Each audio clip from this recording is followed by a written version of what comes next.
Hi, everybody. I'm just going to wait another minute or two to make sure everybody gets in.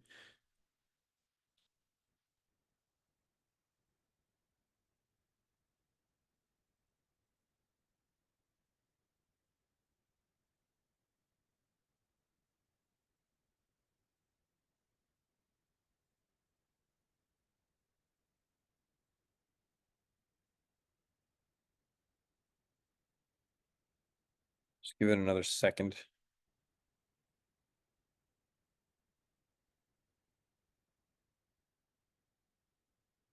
Okay, well, if somebody is going to join, it'll just be a couple minutes late. So thank you for joining us this evening. My name is Robert Keenan. I'm a sales representative with Catch Fishing Technology Company. Um, we are here tonight to go over our ELOG product and um, and show you basically how it works, why we think we are your best option for ELOGs as you go forward, and kind of give some reasons why, we think this is a good step forward and why this product is going to help you at the end of the day, better understand your fishery, better advocate for yourself, and so on. As you know, if I'm not sure where people are from on the call, but or on the on the webinar, but for lobster, ELOGs are mandatory across Atlantic Canada, with exception of a south part of Nova Scotia, and um, and they're also mandatory for crab in most places in Atlantic Canada. In Newfoundland, they're only mandatory for the full-time fleet. But what the mandatory means is that they will no longer be accepting paper logbooks. So what DFO has told us is if somebody comes to them and is still and presents them with a paper logbook, they're going to say, we can't accept that. You're going to have to put that into an ELOG. So it's going to be mandatory, and they're going to enforce it as such.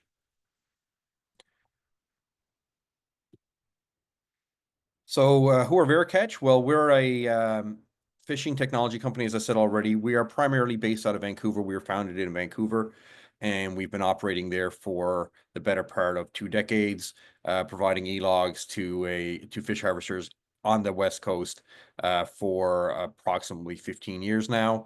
Then there's myself. I work in St. John's, Newfoundland. Colleague Mark Hepburn, who's on the call as well. He's based out of Halifax, and together both of us sort of take care of everything in Atlantic Canada and Quebec as best as we can. The one thing that makes us different from any other ELOG provider out there right now is that we have an app, and that's very important. An app is a much more sturdier application. It provides you with a better ability to navigate your screens. You don't have to worry about losing data so much. So our competitor right now has what's called a web app, which is basically just dragging a web page over to your phone. But if you actually get out of that web page while you're putting in information, so let's say you hit back by accident or something like that, you would actually lose your data. In this case, this is an app. It's independent of any web page. It works perfectly well offline, and I'll go into that more in detail as we go through. But it's a much more complex, but it's from our perspective, but it's a much better product for you, and it provides you with much more power and control over how you do your logbook. Uh, so we can be found on the app stores for the two main providers, either it's Android or Apple.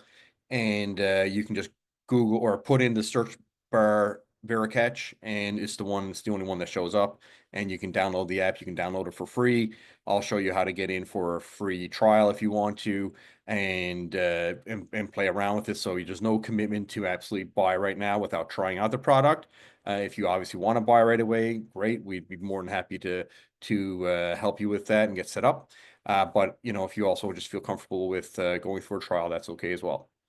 We have a test crew, so we have fish harvesters who have been using the product for in the field for the last 2 years, and they provide us with regular feedback on what works, what doesn't work, how things should look on the screen, uh, what glitches are there, so on and so forth. And they've been really informative because you put this through, and we're not sure how it's going to necessarily work, but fish harvesters have been using this for a while, or for the last 2 years anyways, and they provided us with a lot of feedback. So what you're going to see tonight is a product of a significant amount of fish harvester feedback, and that's really important to us because at the end of the day, you are the users and you're the ones who are going to have to deal with this, whether you're on the wharf or at home at night or so on. So we need you to be comfortable with the information and comfortable with the platform that we're going to present. So VeriCatch is currently certified for the species you see on the screen. Shrimp will be coming soon. Swordfish will be coming soon. Tuna will be coming soon. There'll also be sea cucumber and so on. We'll basically have every inshore commercial fishery completed probably by the end of the summer. Now, this year, in Atlantic Canada, it's only lobster and crab and redfish that are mandatory. So you don't need to worry about squid or pelagics or anything like that right now. They're not, DFO is not even accepting those in most instances as an ELOG. So whether we're approved for them or not, you don't have to purchase them this year. But lobster and crab are the big two. It's important to understand what we mean by being certified.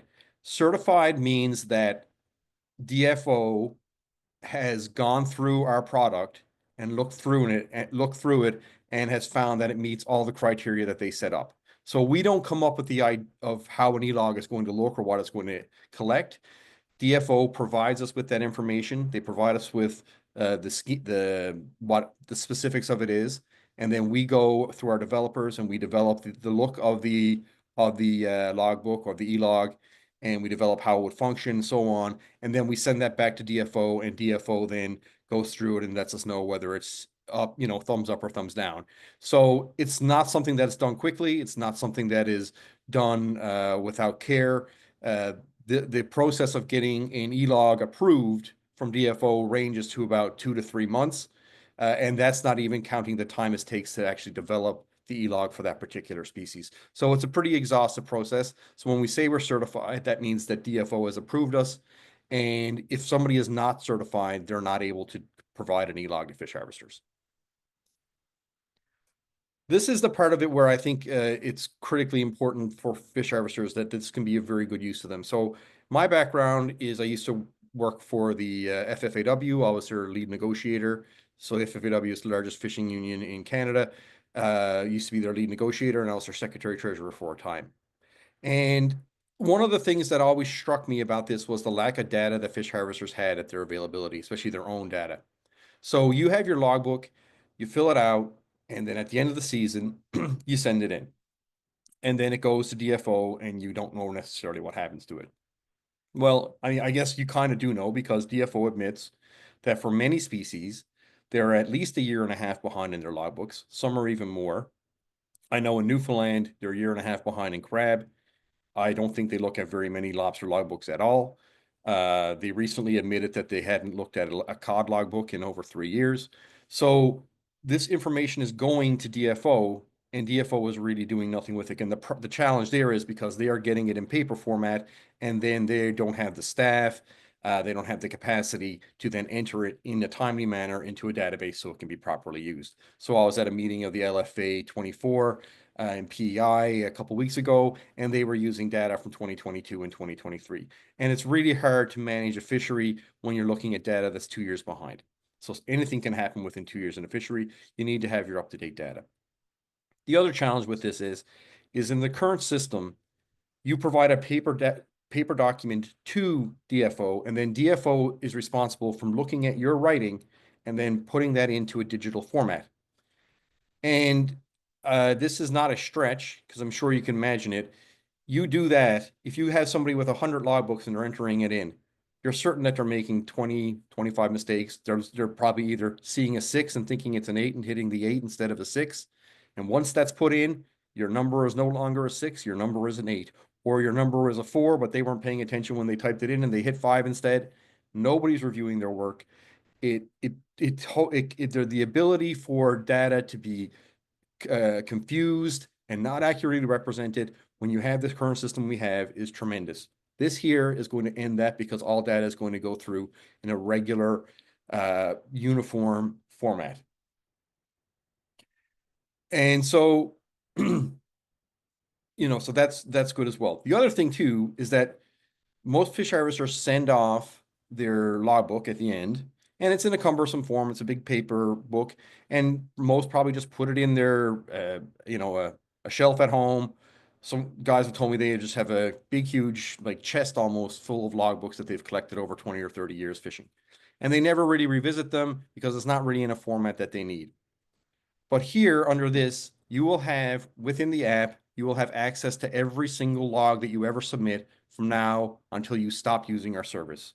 So if you're fishing for the next 15 years, you will have every single log that you ever put in for the next 15 years at your disposal at any time going forward. The other good thing about that is you can download your trips. You can download this stuff. You can manipulate the data to have a total quantity to look at your CPUE, do all these things. You can also share that data with fleets if you're looking at a dispute with DFO regarding a precautionary approach or quota declines or any of these things. I've been in the room with fish harvesters many times, and fish harvesters with DFO, and DFO always comes in with their science, and everybody knows how unreliable DFO science is. And harvesters come in with their logbooks, or harvesters don't, I'm sorry, harvesters come in with stories. And what wins in the end of the day? The DFO unreliable science always wins out over the stories of the harvesters, even though the stories of the harvesters are probably more accurate. So this way here, harvesters can actually empower themselves and use it for the betterment. And before you're there, maybe shaking your head saying, oh, this is a load. This actually happened in British Columbia. One of our clients there, they were facing a cut in quota because DFO never trusted the data that was coming in the paper logbooks. They switched over to ELOGs. DFO looked at it. They were getting the information on a timely basis, realized that they were actually underquoted, and ended up with a quota increase. So this does happen, and it does work, and it is empowering. You just have to use it that way, but it's available to do that. So that's, we think is a very big tool here that this is providing you. It's going to take some time for everybody to get on board, and it's going to take your time for you to get your data together and all that kind of stuff. But in time, it will be much better for you. So this is our app. And this is how this is what the screen of it looks like when you first log in. And I'm going to just go through some of the highlights here. So it is highly secure and easy to use. And by that, we mean the security part of it is all your information is kept in very secure servers based here in Canada. We have an agreement with DFO that requires us to keep the servers very secure. And the consequences of us having a data breach are catastrophic. So we do a lot of work in maintaining the security on our servers, and we actually go above and beyond what DFO requires. So we've never had a data breach. We've been doing fisheries ELOGs for, let's just say, close to 15 years. We've never had a data breach. We've never had an issue. This is, as good as it gets when it comes to securing your data. The easy to use, I'll go down to the next point. So a lot of the things you'll see in the app are auto-filled. So you have to register online, and then when you register online, a lot of that information gets ported over to the app. And so a lot of the things that you'd normally have to put in, like your fin and your name and your vessel name and so on, would already be available for you on the app. A lot of the other things is the app learns. So if say you're fishing crab or say you're fishing lobster and you only use wire pots, well, after a few times of hitting wire pots, then wire pots will automatically populate on your ELOG, and you never have to put it in again. Similar with port of departure or port of landing, you can just put it there, and you can type it in the first time to find it, and then when you have it there, the next time you go to put it in, it'll be the top choice. Eventually, it'll just only be the only choice you're going to see. It's going to be the default landing that you're going to have. So all this stuff here is there to make the work of filling out a logbook much faster, much more efficient, cut down on any sort of repetition that you would normally have. Realistically, the only things that don't change or that you need to put in on a regular basis yourself would be the date and time you leave and arrive, your GPS coordinates, and your approximate weight, these sorts of things. Those are the things that are going to change each trip, but everything else would be in time gets automatically filled in for you. One of the other challenges with paper logbooks is that people accidentally forget something. So I know Newfoundland in a crab boat, you're supposed to put in that was your bait protected or not. And it's just a little tiny squiggle on the page, and people forget to do it even though it's mandatory. And what happens is DFO then just sends you back the entire logbook, and you have to go then through and check that your bait was protected, and you send it all back. It takes a ridiculous amount of time, oftentimes weeks, and it just contributes to the backlog and the lack of use of logbooks. Under the ELOGs that we have, you're not allowed to submit the logbook to DFO if a mandatory field is missing. So if you miss a mandatory field and you move off the screen, it'll let you know at the top you have missed this section here. And when you go back to it, it'll be highlighted in pink, like a pinkish red color, that this is the section you have to fill out and you didn't fill it out. So you know exactly where to go. If you get, if you go further ahead, there's a way to, you hit an edit button and it goes back, and I'll show you all that as we go through it. So you will never be able to submit a logbook again that's incomplete for a mandatory session. The other aspect of it is it's easy to submit to DFO, and by that it is you just have one page there, you hit transmit, and it goes. And again, I'll get to that in a second too.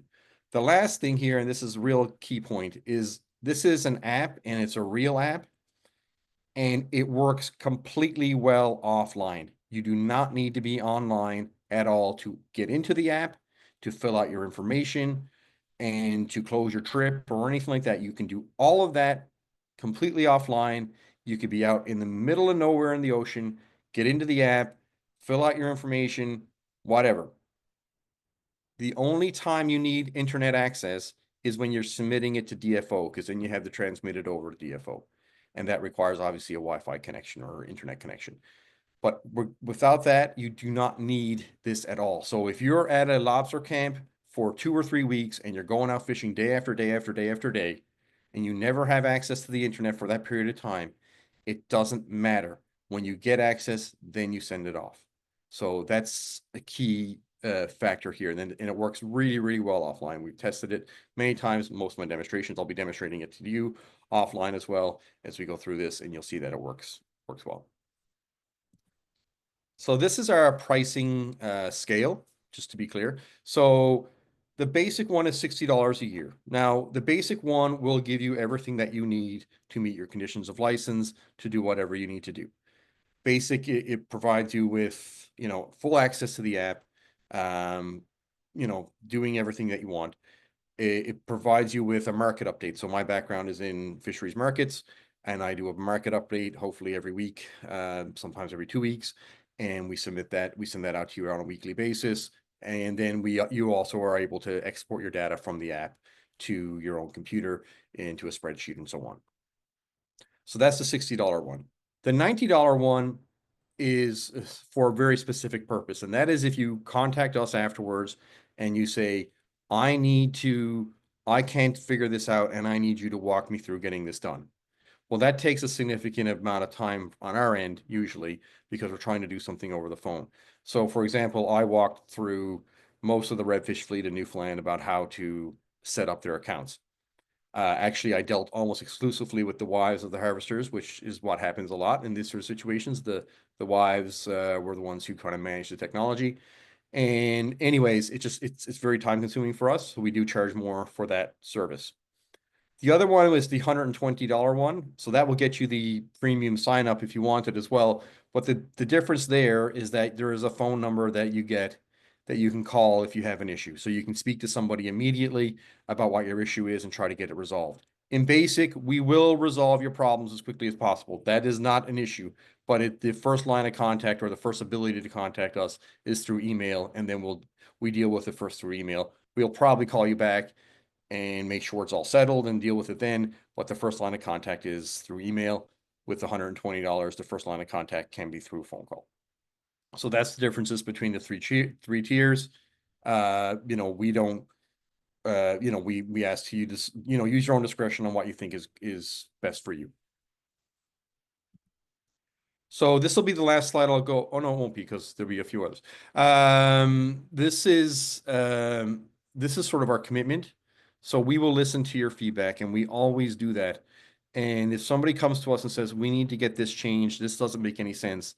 And we hear that from more than a few people, obviously, and one person might not be enough to move the needle.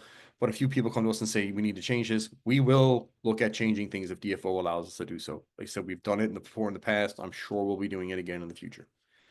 The other thing is we will be providing you with support and training. So if there is an area where say there's 20, 25 people who have signed up and are ready to go and somebody says we need some training and they let us know we have 25 people here who are anxious for some training. Can you come down, run a half-day session with us, walk us through things, take us through the ins and outs and make sure that we don't make any mistakes?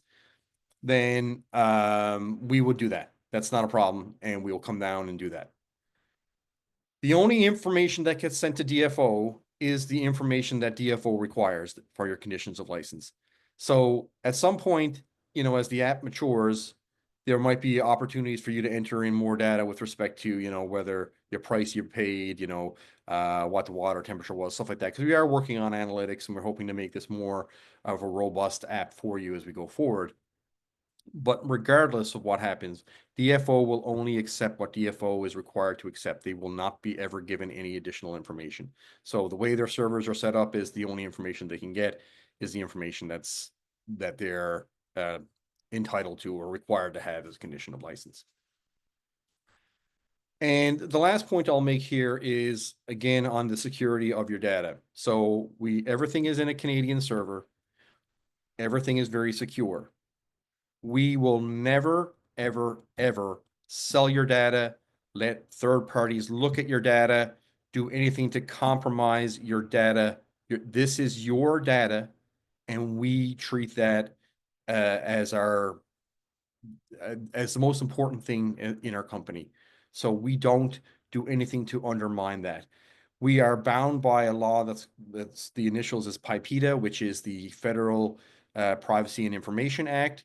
And in there, that it's forbidden for us to go in and manipulate your data. It's forbidden for us to go in and sell your data. It's forbidden for us to just do any of that kind of stuff. And we would be putting our company at risk. We would be undermining our commitment to you.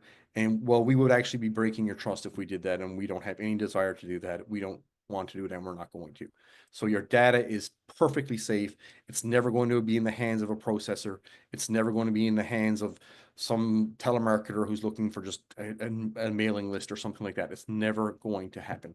Okay, we're a technology company and we have no interest in your data aside from what we have. The other thing is there are 3 occasions when you can access, or on 3 sort of scenarios where the data can be accessed. The first is yourself. So you're going to access your data on a regular basis, whether it's in entering your data or reviewing your data and so on. The second would be if you contacted us and said, I'm having a really hard time with this logbook this time, this certain specific log. Can you just go into my account and see what's going on? Because I can't figure it out. Or maybe we can't figure it out just by looking at it and we would need to go in. We would ask for your permission to go in and look at it. We would often probably have you on the phone while we're doing it and we go in and look and see what's wrong and try to fix it and get you back in fishing and everything be okay. The third occasion is if we're served with a warrant from DFO. And on that's the law. We are holding records that DFO are entitled to, and they can access your data. Then they would have a right if we are served with a warrant, but only if we are served with a warrant. We do not share any information with fisheries officers, fisheries management, or anything like that. They don't know if you signed up with us or if you signed up with nobody or if you signed up with someone else. They have no idea. We do not provide names. The only way they get access to it is through a warrant. So I'm not really going to spend much time on this, but again, we do encourage people to start early. The last thing we want in this, we're going to have several thousand people for harvesters out there using this at the same time. We would really hope that people would sign up at least like starting now and going forward and get used to the technology a little bit or become somewhat familiar with it. So we're not dealing with this mass of people just scrambling to get this done at the last minute.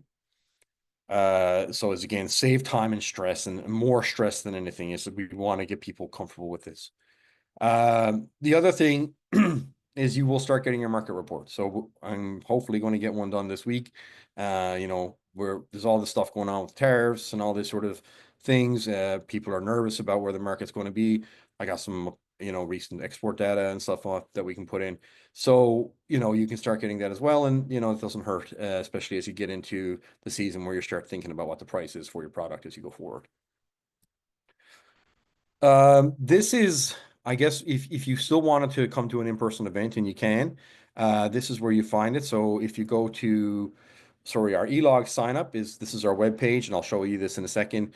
ELOG sign up is in the top right corner. Yarmouth didn't, it happened a long time ago. We just didn't take that off yet, but that's okay. Ignore. And then if you go to About Us and go down to events, you will see all the places that we're going to be over the next few months. And it's a lot of places. We're going as far and wide as we can to give people an opportunity to talk with us and meet with us and to help them get set up. So this is just some of the events. Right now we're at the beginning of February. So I was in Carbonear today. Mark was in Pictou yesterday. I'll be in Old Perdick in Newfoundland. And then we're going to be in Quebec and so on and so forth. So, and New Brunswick. So that is just a glimpse of it. That's not including March. That's not including what we end up doing in April. So we are going to be wherever we can. And if you're in a community and you want to have something there and you think that you can get, a group of 10, 15 harvesters out, let us know and we'll see what we can do. We may already have a meeting planned for that area and you just don't see it here on the list, but we can try to work something out as best we can to get to get in touch with you and get in touch with the harvesters in the region. So this is our these are Mark's and mine contact information. So Mark, this is email and phone number. There's my email and phone number. Feel free to call us. Mark really likes being called at 3 o'clock in the morning. So just so you know, that's his favorite time to be called. But otherwise, that's there. You can write it down. We're going to be sending this out to you. You'll have it anyway. So I'm going to switch over to web, the website now and show you how that part of it works. Is there any questions, Emery? No, we didn't. So if you have any questions, feel free to put them into the Q&A at the bottom of your screen. And I'll give you a few seconds now if anyone has anything. And I will ask Robert if you have questions as he goes along, I'll interrupt at appropriate times to ask them. So don't worry if you have something that pops into your mind as he's speaking, feel free to add it to the Q&A. We do have one question. This is coming, Robert. Do they still have to fill in paper logbooks as a backup? No, no, you don't. The only time you would ever fill in a paper logbook is if you're on the water, and this wouldn't even be an official logbook, is if you're on the water, your phone falls into the ocean, it's gone. You're not going to have a new phone until at least you get to land, and you just want to write down some specifics and show DFO enforcement. But even then, they'll ask you when you get there, they'll say get a new phone or get into the app wherever you get home and enter it then. But you do not have to fill in a paper logbook, except they won't even accept it. Okay, great. And as Robert said, we'll be sending this out to you after the fact, so you'll have the recording as a reference. And that will also include a list to all of our upcoming events and the contact information for Mark and for Robert as well. So it looks like Robert's about to, oh, I'm just gonna. oh. So one more question, and how does it work with Buddy Up? Do you need more than one logbook? Depends where you are. If you're in PEI, for example, Buddy Up, yeah, or I guess it depends where you are. So right now, if you need two logbooks for Buddy Up, then you still need to have two ELOGs. But if you only need one logbook right now in your Buddy Up situation, then you only need one ELOG. So it differs from province to province. In Newfoundland, as far as I know, Buddy Up requires two logbooks, so you need to have two ELOGs. In PEI, for example, and in Quebec, Buddy Up only requires one logbook, and that's so they only need to purchase one. So the answer, it depends on where you're from. Okay, great. And just before you get started, one more question. How often do you need to submit the ELOG? Okay, the rule of thumb is 72 hours. On this sort of question, I am not a rigid person on this, My thought on this is you submit your ELOGs when you can. We would prefer you do it every week, and DFO probably will try to look for you to get it done every week. But you don't have to submit your ELOG on every day that you go fishing. If you don't get a chance or whatever, you're going home, something happens, and you don't get it done, nobody's going to be beating down your door saying to submit in your ELOG. You just do it on a regular basis, whether it's every few days or every week, but you don't have to submit it every day. And DFO has told us that the rule of thumb is 72 hours.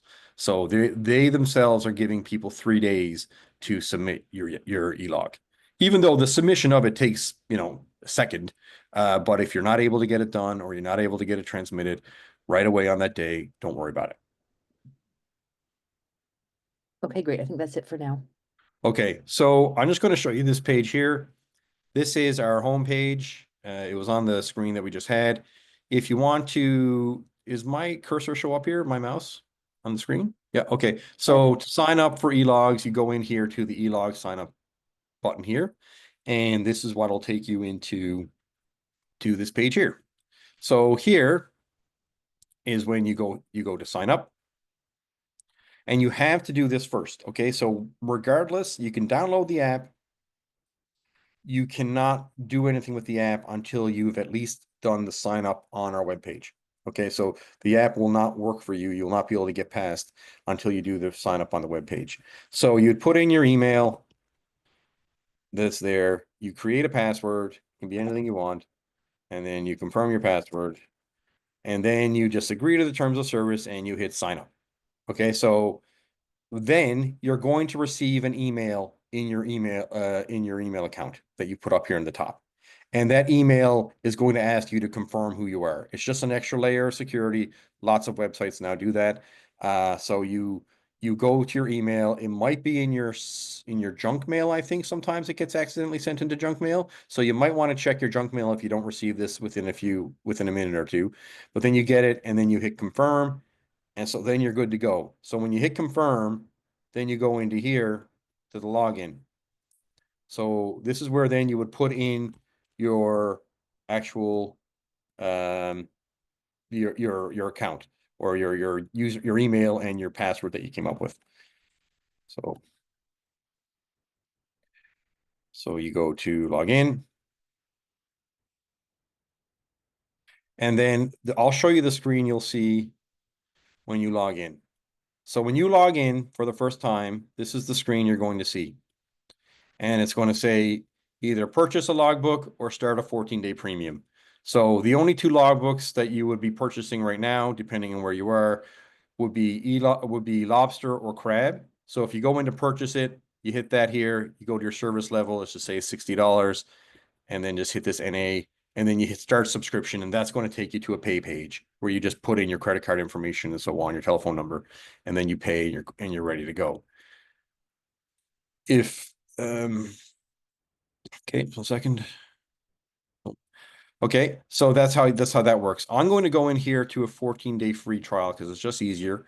So this is if you hit here, you'll start a 14-day free trial from the moment you set up your account. Okay. And in a free 14-day free trial, you can do whatever you want on the ELOG that normally the ELOG does. The only thing you can't do is submit anything to DFO. So you can't go fishing on a 14-day free trial because you're not going to be able to submit any of your logbooks to DFO. You have to pay for it for that. So I'm just going to go in here and say ELOG lobster and then say start trial. So this is our fisheries wizard or our setup wizard. And you'll see you have these blue circles here and they have check marks in them. What you want to have is 4 check marks with 4 circles that are blue with check marks in them. When you have that done, that means everything you need to get your account fully set up and your fishery set up more than anything. Like this is actually setting up your fishery, would be um, would be will be done. So if you go in here first to ELOG key and fin, most harvesters know their fin off by heart. The bigger challenge is the ELOG key. So an ELOG key is something that DFO requires fish harvesters to get only once in their careers, as fish harvesters, but it's a key that gets attached to your ELOG in general, that lets DFO know that you're able to use an ELOG and that this is actually your ELOG. It's a unique identifier code. You only need to do this once, but it's DFO, so it's a little bit of it's the only complicated part of this, unfortunately. So if you go in here, you click on the link at the bottom, and then it'll take you to this page here. And then you can just hit ELOG key, go into English, and then I can't take you any further because I don't have a Knowles account and I don't want to put in my banking information. So you go here if you have your GC key, put in your password or whatever, and then you'll go through the prompts. I think there's a double authentication now for security purposes. But then at the end of that process, you will get an ELOG key. And it's a big, long 15 or 20 letters, numbers, combination thing. There's an option to copy on the screen. You hit copy, you go back here, and you paste it in here. And then your ELOG key is set up. You never have to go through that process ever again. It's there, for good. Then you go into the profile, and this is really simple. It's just basically your name, your phone number, your time zone, so on. So there's nothing really to that. And your licenses and preferences. So this is the one thing people sometimes don't see is they don't notice this add license button here. But this is where you have to go to actually add your license. You click on this and you put in your license number. Now in Newfoundland, harvesters use their enterprise number. And your enterprise number begins with a C because it stands for core. Do not use the C, only use the number. Okay, so if you use the C, it's going to bring up an error. Do not use the C, only use the number. So you put in your license number, and then you don't need to worry about that stuff at the top with commercial fishery, description, gears. And then you go down here where you have your region, you say Newfoundland, because that's where I'm from, so I'll put it there. And then you put in how you want your weights and measures to show up on the app, whether you want it to be imperial or metric. So I just change it to imperial because that's what most people use. And then if you're in a fishery that requires GPS, so in PEI, there's a GPS requirement for lobster. In Newfoundland, there's a GPS requirement for crab. You would put how you would want your GPS to look like on that. So you hit all that, hit save. And now the next thing is your vessels. So you'll see here, I got a bunch of vessels because I've been doing this for a while, but at the top here, there's an add button. So this is what you'll see. You'll just add it here and you'll say night boat, and you don't need to worry about the description. All you got to worry about whether you have a VIN number or a VRN number, and then you put that number in here. And then you create, and that's done. Now, if you have more than one vessel, so let's say you're a crab harvester and you have you fish crab and you fish lobster, and both are mandatory in your area, and you fish crab in one boat and lobster in another boat, you could just go in here too and add another vessel. So you can just add as many vessels as you want. One of the things that is some harvesters in Newfoundland, when they're fishing for lobster, they just have a speedboat. It doesn't have a name. So we've just been calling it speedboat. And then as long as the VIN number is okay, that's really the most important thing, right? But that's just in that. And then, okay, so I'm going to move this part up a little bit. All right. And then you are complete. So then you hit next, and it'll tell you to go to either the App Store or the Google Play Store. So I'm just going to switch over to my iPad, show you how that looks like. Emery, any questions? Oh, you're on mute, Emery. Thank you. I usually check that, but I didn't. Couple questions. How many devices can be signed into the app, and do unsubmitted ELOG entries show up on the other devices? Yes, so you can download the app to as many devices as you want, because the app doesn't recognize devices. The app only recognizes your login and your password. So if you had two phones and you had the app on both phones, you could log in to either of those phones and the exact same information is going to pop up. So it'll show, what your last trip was, or if there's a trip that's incomplete or whatever. The only thing I think it might be a bit a problem is if you try to log into the same account at the same time. I'm not sure how that would necessarily work. But again, if you have a crew member who you prefer to do this for you, or you have a spouse who prefer to do this for you, or you just want to have it on your iPad or your tablet and your phone, you can put it on as many devices as you want. And you can log as long as you just log in under the same login name and password, then the information will be the same on each of them. Okay, great. And one more question. If I'm a designated operator for lobster, would I use my fin or the license holder's fin? If you're designated for the season, you would use your fin. Okay, great. I'm gonna. Oh, something else just came in. One sec. How does the pricing work if I fish for, say, both like lobster and crab? Right now that we have, that is the cost is $60 each. So we don't have any bundles yet. That's the next step on this process, but where we only have 2 species that are mandatory right now, it's just $60 each. Okay, great. And then I have a numbered company signified to be operated as my name. The licenses are under my numbered company.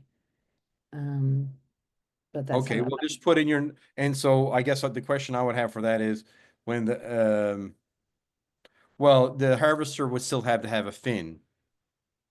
And okay. I don't know if um, I don't know if that would matter necessarily because I'm thinking more of a revenue issue than a fishing issue because the fish harvester would still have the fish under their name, I believe. Like the fin would be attached to their name. Maybe I'm wrong, and maybe that person can correct me there.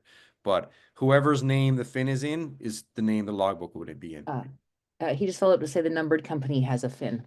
Okay, then you would put the number company as the name. Yep. Okay, great. That's it for now. I'll leave you to pull up the app. So is my screen shared there now? No, It's not? Oh, I thought it was. Sorry. I'll let you know when it's up. Yep, there you go. Okay. So everybody can see my iPad there? Yes. Yeah, okay, good. All right, so I'm just going to show you how to find this. This is not rocket science by any stretch of the imagination. So if you just go into the App Store, you go up to the top here and you see it, Veracatch, just type in Veracatch. And so Veracatch Solutions Inc. And we're the only ones that show up. So it's called Fisheries App 2, but it's easier just to go in and look for Veracatch. And the symbol is like a Jesus fish with looks like either a cross between an iceberg and a Jesus fish. So that's how that works. So basically you just download that to your computer or to your smart device, and then you have it there. So I'm gonna get out of that. So here's where the app looks like on my phone. I'm just gonna log out and just log back in from scratch. And I'm going to go offline. And if this, let's see here.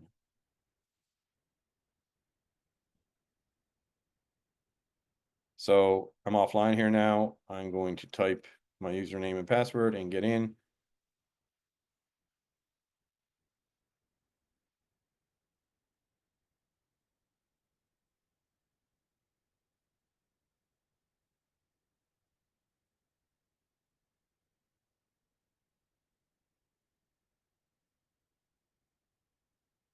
So you can see there, I was offline. I was able to get in. So I'm going to go into do a lobster one. I think I'm set up in Newfoundland. We can go through a lobster one in Newfoundland if you want. But as you'll see here, so you see on the screen, there's a whole bunch of trips there. And there's a couple that are closed, but most of them are open. So unlike our competitors, we don't require you to fully close a trip before you start a new one. So let's say you come back to wharf, and then the next day you get out and you want to go fishing again, or you need to go fishing again, and you didn't get a time to finish your ELOG or submit it or whatever. Nothing bars you from just starting a new logbook. Okay, you can just go hit new trip at the bottom, and you'll be able to start a new trip. So if I hit new trip right now, it'll say uh, that these trips you have should be closed, but it doesn't stop you from going forward. You just hit new trip and then you're in. Now, our competitors don't let you do that. They require you to close it up. The on this page here, there's a couple things. So this is the opening page that you would have. Um, the one thing I'll note is at the top, there's a unique identifier, and it's like right now for this one, it's WMURXG. And that is a key number because that's basically it's unique to that logbook and it'll follow that logbook then throughout its life. If DFO enforcement come to see you, oftentimes they want to just see this number. So they might take pictures of your logbook to confirm where you are with it, and especially through your summary page and so on. But they'll want to get this number because this number then they can go and check with DFO. They can put that number into their database to find out if you actually submitted your ELOG or not, and then they can look at it and basically see if you changed any data or anything like that. So this is the sort of the key sort of policing unit here. You can't change it, you can't get in and do anything with it, but it's also key because it allows you to know what you've put in or not. And you'll always see it there. So if they come and say, oh, okay, did you submit this trip? You'll say, yes, I submitted this trip. You know, here's this trip. You can look at it under your transmission, under your records, and it'll show that it's been gone and sent. So it's also useful for you as well. Quick question that makes sense here, Robert. Do people have to give their phone to the No, DFO? you never, ever, ever give your phone or tablet or whatever device you're using to DFO. DFO have been very clear to us that they do not want these devices. They don't they only gets them in trouble because people are very people's lives are on their phones or are on their tablets and stuff like that, and they don't want to get involved in that. So there's a page I'll show you as we get through this that you will show people. It's just called a summary page. If they want to see what's in your logbook, you can show them that, or you can show them the different pages of your logbook. They'll snap pictures, they've said, but they will never take your phone from you or your tablet from you. So those things you just show them in front of them. The same goes with Dockside Monitor. Dockside Monitor will never take your phone and go away because I know before Dockside Monitor would take your logbook, go away for maybe 20 minutes, doing a whole bunch of stuff, and then come bring it back. Dockside Monitor will have to come either record the things and just record the information off your tablet or off your device. Okay, great. So here, with this, just to start, so you have your date and time. So right now it's 9:17 where I am. And it's so Feb and so what you can do here though. So let's say you left in the morning at 5 o'clock in the morning and now it's 9:17 at night and you didn't fill out your logbook and you're like, oh God, what do I do now at the time? So you can roll the time back. You can manipulate the time to whatever time you actually left. So you just hit the time button, you can move it back to say it's 5:17 a.m. you left, and then it's there. If you left yesterday and you forgot to do it, you can just go back to say yesterday, February 3rd, and there, and you just hit done, and then that's your time. So you're not bound by the clock that pops up. You can change the clock and manipulate it. So here, your identifier is lobster. I'm just going to put the region up there as Newfoundland. My license number is there, my FIN number, my boat, my name, my VRN. And so I had my port of departure today as Beta Verde, which is a community in Newfoundland. So I'll just leave that as that. But you can they can put everything in. Actually, a woman on the last webinar said, what are people on this little community going to do? So it was a place called Shag Island, which I never knew existed. But there was two fish harvesters there, and she said, I bet you don't have Shag Island. And so then I looked at it and we actually do have, oh, hold on now.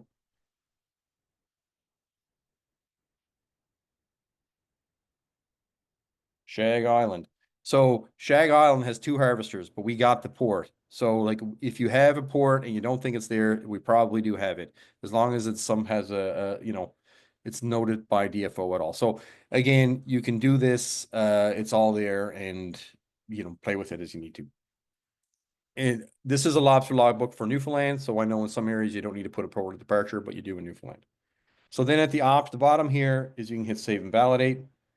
So when you hit save and validate, it'll just let you know that everything that was required was filled in properly or was filled in. If you'll see on your screen, there's little tiny stars next to certain sections, and those stars are mandatory. So that means they have to be filled in. And if you don't have it filled in, then it's going to bring up an error and it's going to let you know that you made a mistake. And then you can hit save and exit.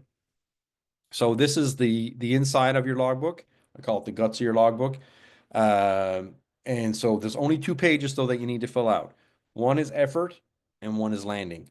Now you'll see at the top, it says your landing record is missing.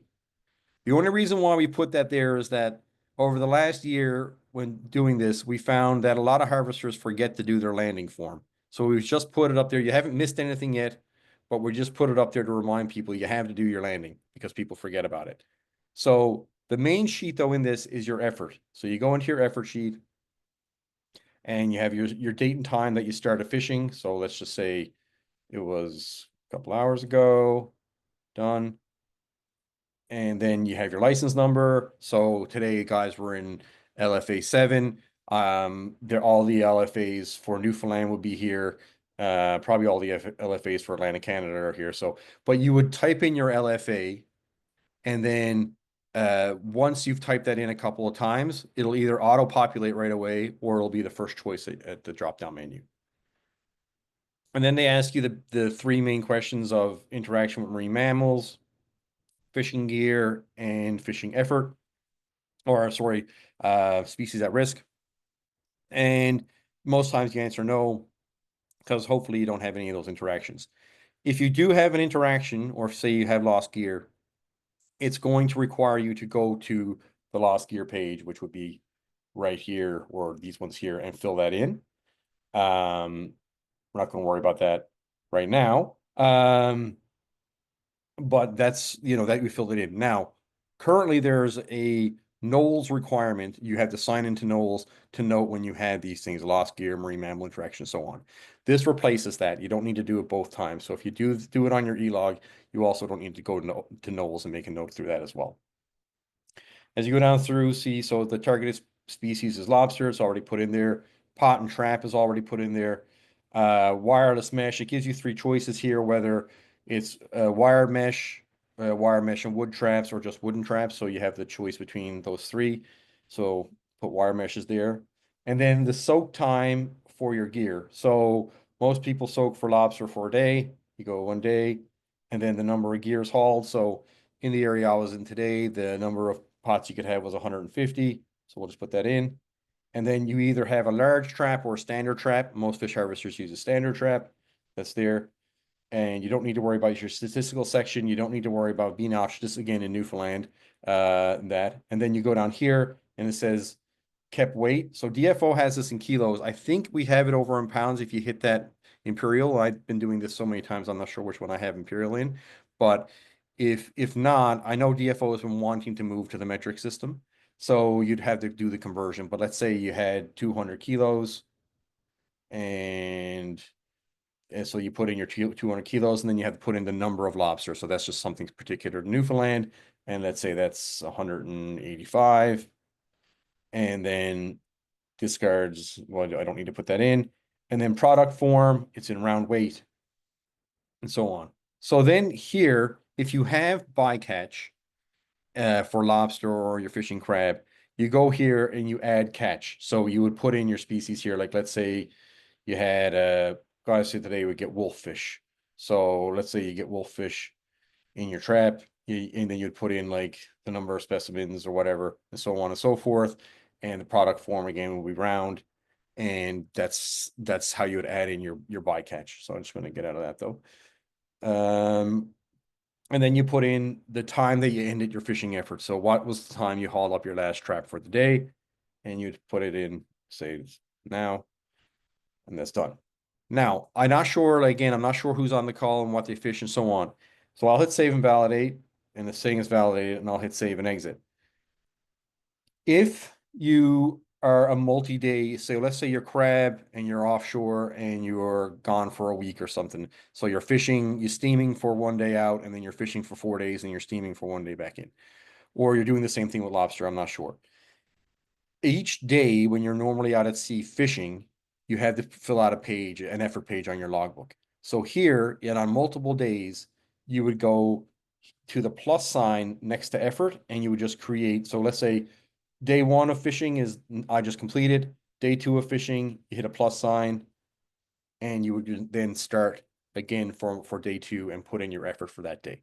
Same format, everything is the same, but that would be your day 2. Day 3 will be the same thing, day 4, whatnot. Obviously, on days that you don't fish, you're just steaming, you don't need to put in an effort page, but this is just, replicating how it would normally be in a logbook. Let me get out of that.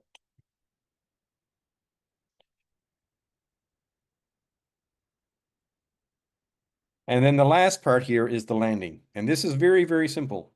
So you just have to put in the date and time you landed. So I'm just going to leave that as now. And I left it from Beta Verde. I'll keep it at Beta Verde. But if whatever you normally put in, or I think I left from Shag Harbor, but I'm going to land from Beta Verde. And then that's it. And essentially that is your logbook, your ELOG. So it's validate, save, and exit. So you have the option here now of finishing your trip log. And this is where the DFO enforcement part comes in. So you hit finish trip log, and it gives you the option to review and close. If DFO enforcement wants something from you, you go to this page. If you're waiting to offload or whatever, and you have part of your logbook filled in. This is a summary of everything you put in your logbook on one page. The other good thing about this too is if you've made a mistake, it'll tell you where you made the mistake, and you can just hit the edit button. So I can just hit this edit button here. Sorry. And it would take me back to that area as well. So, but this is the summary page. And again, it's a critical page for enforcement purposes. It's a critical page for dockside monitoring and so on. And this is where they're going to take your information from. And this is where they'll take their pictures. This is what they said. They'll take pictures of this page. Now, the key thing here is the close. So once you close a document, once you close this, you can never reopen it and never change it. And this is where I've been very firm and in front of DFO, never close a document until you're comfortable doing so. So if you land and you got everything filled out, but you're like, I'm just not in the mood to close right now. I didn't double check it clearly enough. I want somebody else to get a second set of eyes on this or whatever. Bring it home and then close it. Don't close this prematurely unless DFO is basically saying to you, you got to close this right now. Because once you close it, it's locked. And you can call us and say, I just realized I made a mistake. Can you open it up for us? We can't do anything to help you. We're not allowed to go in and open up a closed file. So once you close it, it's done. And I'd be very, very careful on that point. So, but if I do hit close, so let's say I close this trip here now, then this is where you send it to DFO. So at this point, I need internet access. So it says there's a simple thing. It says transmit. I'm not going to transmit anything to DFO because this is a made up trip, and then I got to call them and tell them. But if I hit transmit here, then the information goes immediately over to DFO. One of the questions, and I've always thought this about anything online, if you buy a t-shirt or a movie ticket or whatever, is how do you know it gets there, and how do you know it's all done properly, and so on and so forth. So if you go back to these three lines at the top left and you hit on it and it says, this is basically your home banner, and you go down to what's called a transmission log. And in the transmission log, I have nothing there because I've never transmitted anything to DFO. But when you submit something to DFO, DFO will give you a note pretty quickly. It should be very, very quickly, within a minute at most, basically advising you that they have received it. So it'll come through as like a code basically that says transmit it, and then there's a bunch of letters and numbers about it. Again, it's also very useful for enforcement. If enforcement says, have you been submitting your logbooks? You can always show them the transmission log page and say, here's all the logbooks that I've submitted. I'm obeying the law, Mr. Fish Officer. So this is, you can do it that, it's important part. And this is, if you're, for those like myself who get anxious at the unknown of the internet, you can always go here and say, okay, yes, I know they got it. I know they got it. I know they got it. The other thing too is sometimes, and our biggest problems with this haven't been through any of that we've done. It's been through things sometimes that DFO does. Last year, I had a guy, he did his full lobster fishery on ELOG. Everything went swimmingly. Perfect. And then he contacted DFO because he wanted to apply for a grant or something like that. And they said, oh, we didn't receive your logbook. And he said, well, yes, you did. I did my ELOG and blah, blah, blah. he had all of his transmission logs here, and so he sent them to me, and I sent them to DFO, and DFO got back to me and said, "Oh, we filed them in the wrong folder." So, I mean, it does happen, unfortunately, but as long as you have that information there, it got cleared up within a few hours. It wasn't that big a deal, but it was good to have that confirmation. The other thing is on your records. So here's where you will have all your logbooks, even when they're submitted, forever and a day going forward. So if I wanted to see what I did in this trip in June 13th, 2024, I can get into it. I can see what I got done. So if you go fishing, May 1st of this year and you're using this, and then May 1st next year comes around and you're still using our product, and we hope you will be, and you'll say, "Oh, how did I do last May 1st?" So you can just go back in, see, check it out, see what happened and so on. So that'll always be there, and you'll see it there through that. And I don't think on that I'm missing anything. I think that's about it for going through the app. Mark, did I miss anything there? I don't think so, Rob. I think you touched on all the things that I was thinking we'd need to hit. You showed delete how Ah, to yes, delete kind I deleting the mean, you files. deleted, but you That's didn't kind of talk I about it, didn't but talk that is about it. You're tricky. right. Okay, so one of the things, so let's say I go into this one here. So you buy this and you're playing around with it, you want to see how it works, and you say, okay, I've created this effort file here, and I don't want it here anymore. Actually, I want to get rid of this whole trip. Well, in order to get rid of the whole trip, you got to first go into the effort. If you just hold your finger down and then it gives you the option to delete, and you hit delete. And then once that's done, I can go up here and delete that whole trip because there's nothing attached to it anymore. So that's how you delete stuff. So if you're playing around with it, or if you've done something and you're like, this is just screwed this up so much now, I just want to start from scratch, you can just delete it and start from scratch. So again, this is the equivalent of the eraser, or the equivalent of not having to go in and hit backspace, backspace, backspace to get rid of everything. So, any other questions? Yeah. So someone asked, do you need to estimate your catch, not enter the actual weight? Yeah, it's still an estimated catch system. Again, that's DFO's call. We're more than willing or and able to move to an actual weight, and we do think that's probably better in the long run. But DFO right now are still insisting on an estimated catch rate. It's not I know harvesters aren't happy about it, but that's just the rules. Okay, great. Um, I think so, yeah, so I'm just, we've talked about we can have multiple trips open at once and looking at your trip logs. Um, sorry. Oh, someone said that some of these fields are not on their paper logbooks, and so why are they in the e-logs? Well, okay, so depending on where you are, so that was a Newfoundland logbook. So your logbook, depending on where that person is, may be different anyways. The other thing, and this has been a bit of a sore point for us, or point of frustration with us, is DFO have changed logbooks. So they have gone through your logbooks and they said, okay, we don't want this anymore, or now we want this. And so they've actually changed what's required in a logbook. We don't make this stuff up because we're not allowed to. So everything we have here is what DFO has told us we have to put in. We have asked DFO to put out a notice to harvesters advising them what has changed in their logbooks versus an ELOG, and we've told them the need to do that. Whether they do it or not, I guess it's anyone's guess. But yes, in some instances, things have changed in an ELOG than from a paper logbook because DFO has decided they want to do something different. Okay, great.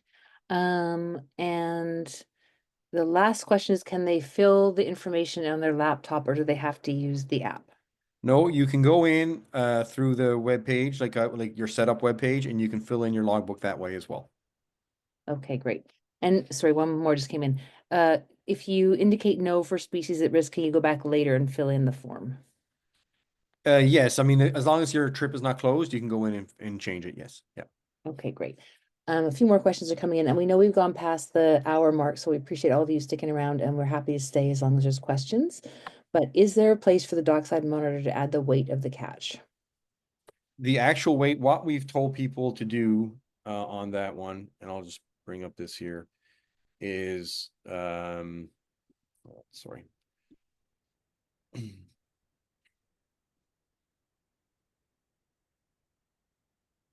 So there is a comment section here at the bottom. So the actual weight is not required.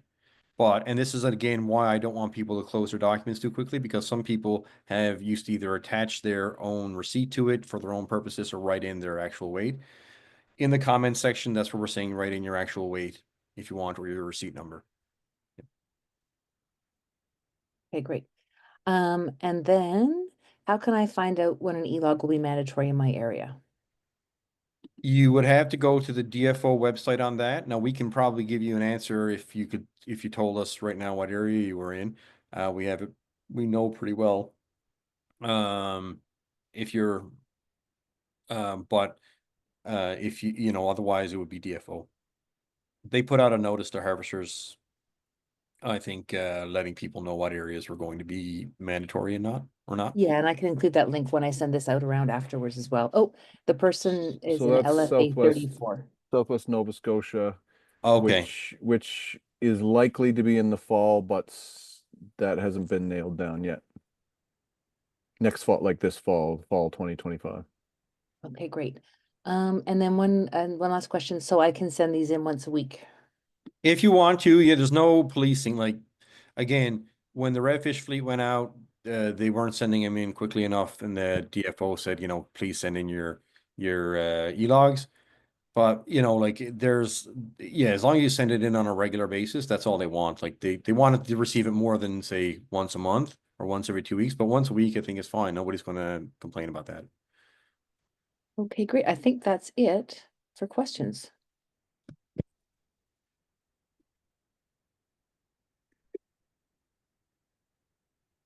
So just to wrap up, then we will send this all out to you tomorrow or the next day. It'll have Robert's contact information, the replay of this if you want to listen to it, and a few more helpful links. Is there anything else you want to add, Robert? No, well, I would encourage people to, you know, don't delay on this. If it's mandatory, please sign up. Even if it's just sign up for a 2 week trial, and then so you're ready to go for the fisheries, and we'll do what we can to help between now and the start, and choose Veracatch. Awesome. Thank you. Thanks everybody for staying online till the end, even though we went a bit long.